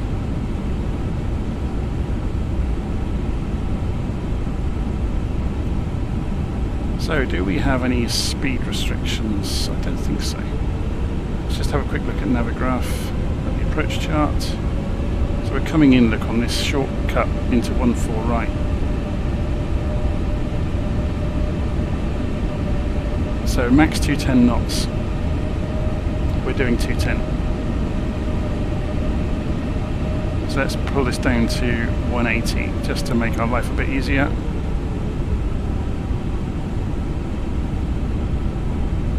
Which will allow us to go to flaps 2 for manoeuvring.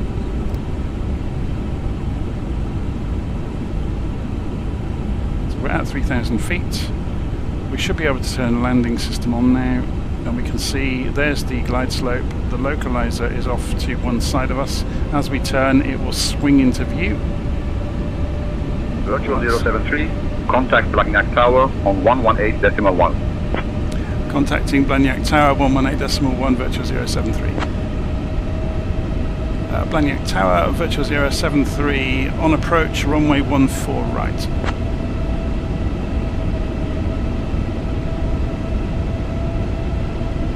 Virtual 73 heavy. Blagnac Tower, wind 135 at 11. Runway 14 right, clear to land. Clear to land, runway 14 right, virtual 073. Copy weather. 2,500. So here comes the glide slope, here comes the localizer. So we can go approach mode. There's the runway.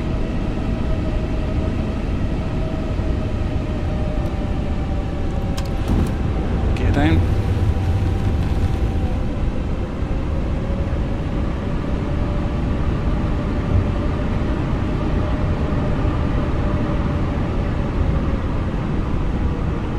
So we could go full flaps at this point.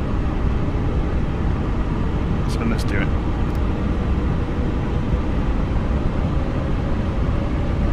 The target airspeed, if we were to let the auto throttle do it, should we let that do that now?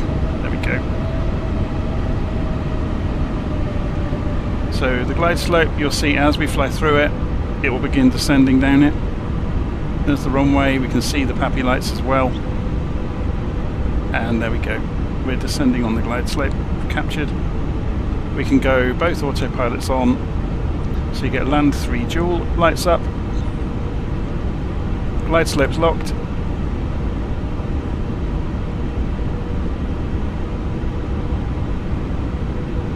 And we can have a look from outside.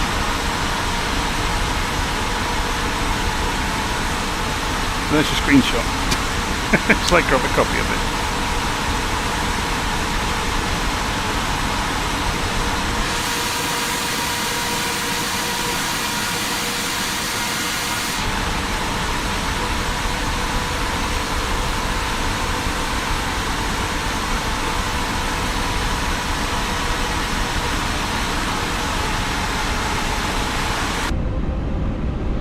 So I hate letting the autopilot do things. So I'm going to turn the autopilot off, stop the alarm, and I'll fly it in.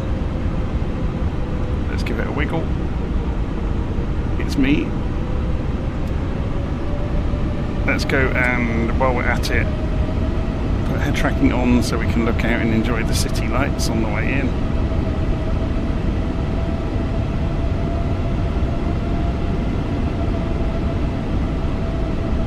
I'll let the aeroplane manage its own airspeed. We're a little bit high, so we'll just dip the nose gently.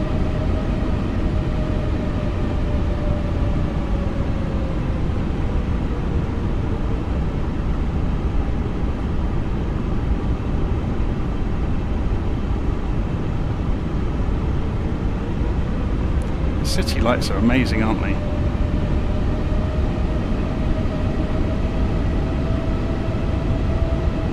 So wind is directly on our nose as predicted. It's 20 knots at this altitude, but I doubt it will be lower down.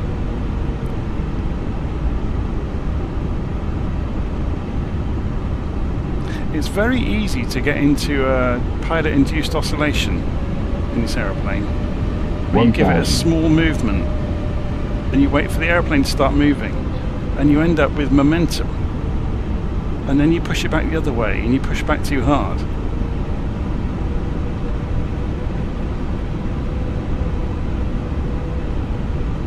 So we can put the nose lights on as well. Although they're lighting up the mist, which is not great. We're a bit low, so you can see the PAPI lights are reflecting that. There we go, we're good again.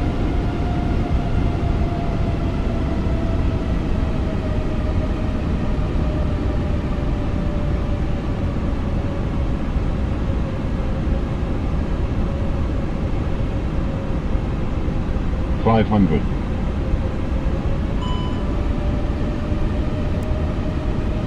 It's warning us because the ground spoilers aren't armed. We could quickly do that. 400.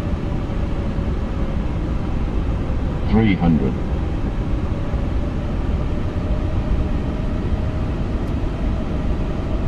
So ready with my hand on the throttle, still on the back. Above.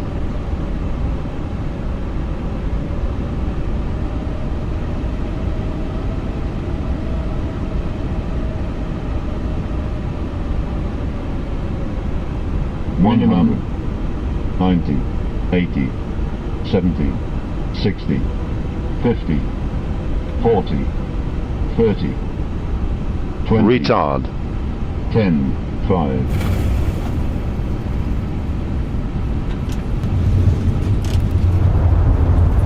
There goes the reverses.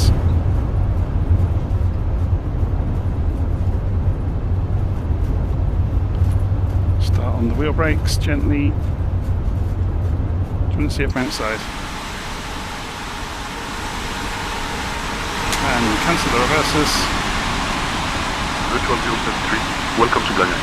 Contact ground on 121.9. Contacting ground 121.9, virtual 073, thank you.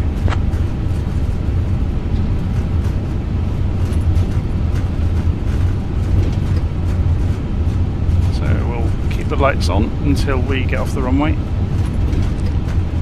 So we can lift the spoilers now.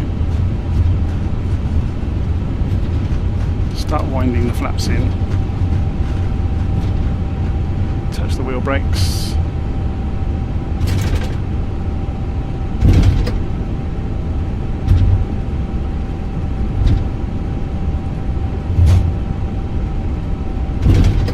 Get clear of the runway and then we'll call ground.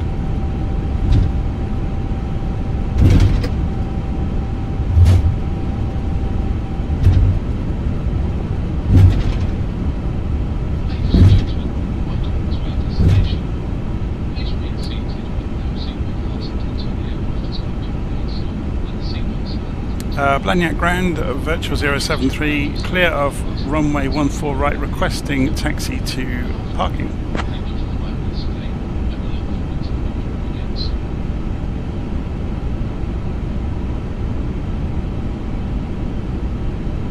Virtual 073, taxi to 59er via Sierra 4, cross runway 32 left, then Mike 4, cross runway 32 right, then November 4, Tango 40, Tango 42, Tango 44. Good day.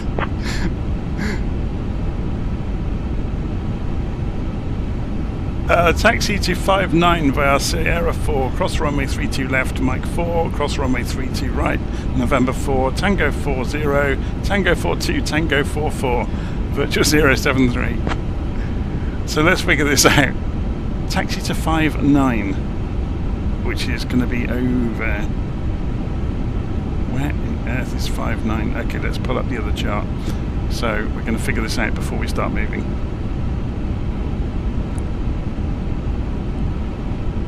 Sierra 4.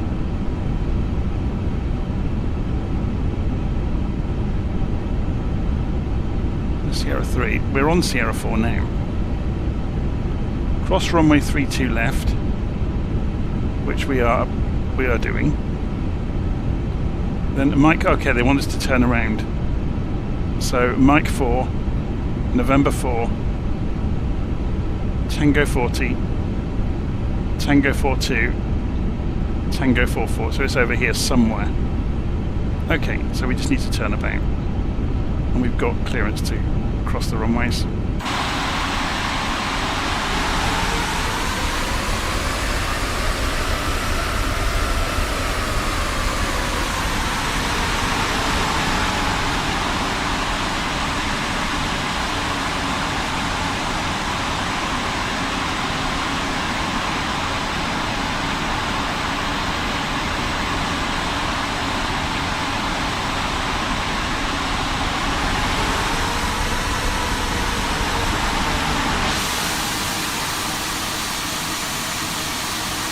So now we're off the runway, we can turn the landing lights off. Let's lay it back to... this is the problem with head tracking, by the way. It is a so-and-so if you're trying to hit small targets. And we want to put the strobes on auto, they should take care of themselves.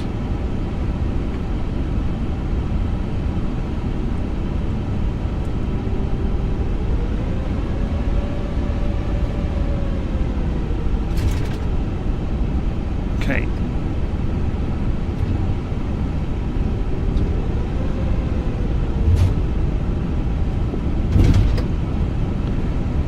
So we're going to turn right and then left. It's over there, look. Can't see anything coming. I'm going to trust that ground have given us good advice.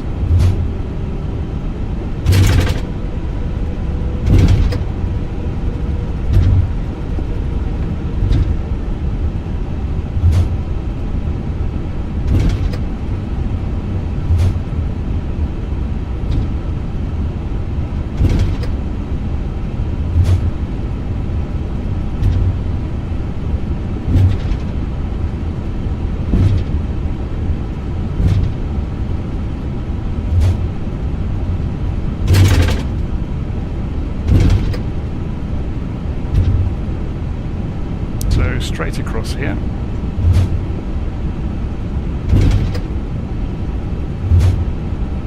Can't see anything coming.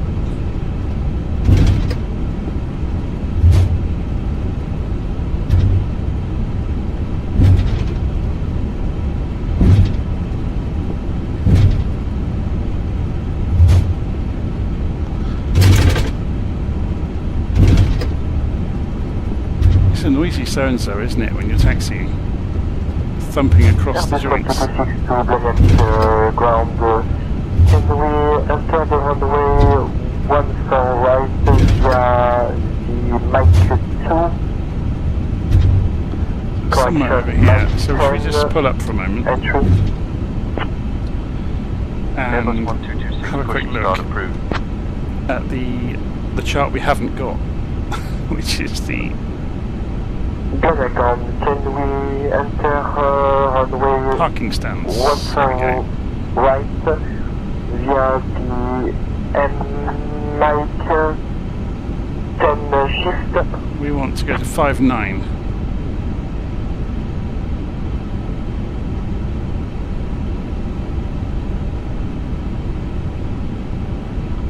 F50 doesn't match, does it? Parking stands and coordinates continued. Oh, here we go.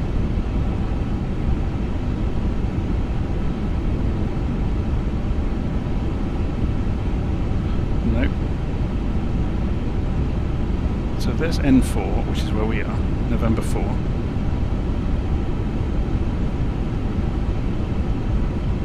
So if we pin that. Let's have a look at this one. There's November 4. 5-1.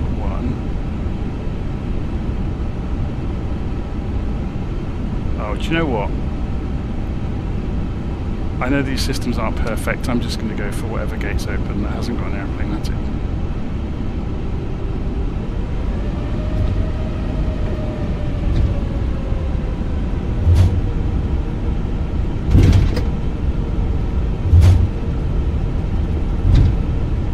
Of course, flight sim being flight sim.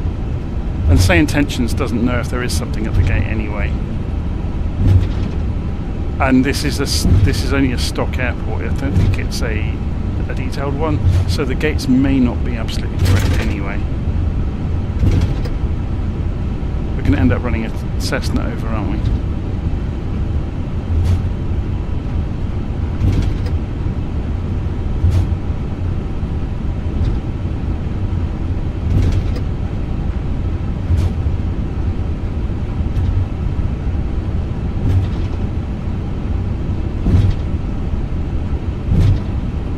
Who do we run over? This is the decision.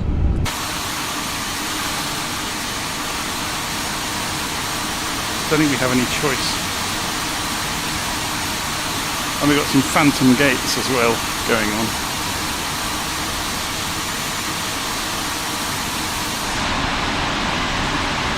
Maybe we park over here and make our passengers walk back. We'll get the shuttle bus to come over. Yeah, we'll do that. Seeing as there's aeroplanes at all the gates that shouldn't be there.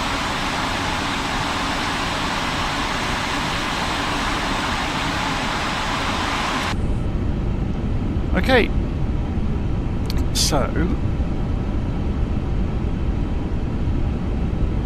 we'll just say we're on the blocks to the ground, and they should give us permission to shut down, although I don't think you strictly need it. But it depends on the standard operating procedure of the airline and the airport as well. Blagnac ground virtual 073 is on the blocks requesting shutdown.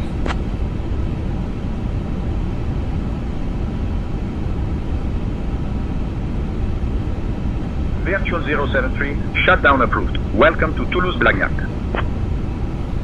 So we'll put the chocks in place, we'll connect the GPU to the aircraft, we'll transfer power over to the GPU, and then we will shut the engines down.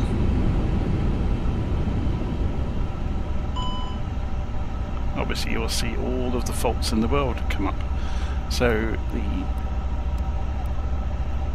fuel tanks, the fuel pumps can be switched off now. The crew supply can be turned off. We can tell the passengers they can get up now. Whoops.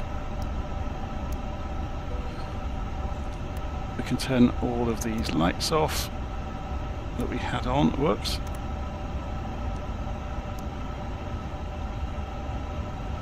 The signs we'll leave on.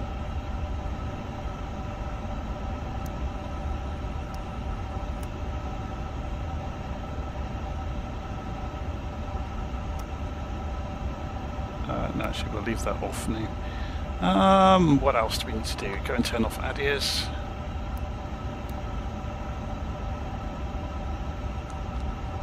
And that's pretty much it. Obviously we can come back off the power.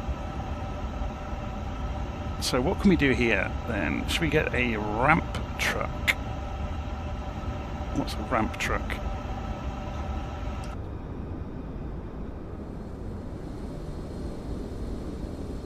Can we attach a ladder? Or some so doors and exits. We got a command of the stairs. We'll have the one left stairs then, which is going to come in over here. It's a bit dark to see it, isn't it? Should we go and change the time of day now, so you get to see it in a little bit of light? There you go. So he's just driving up the stairs. Today would be good. I think he got stuck in the mud actually.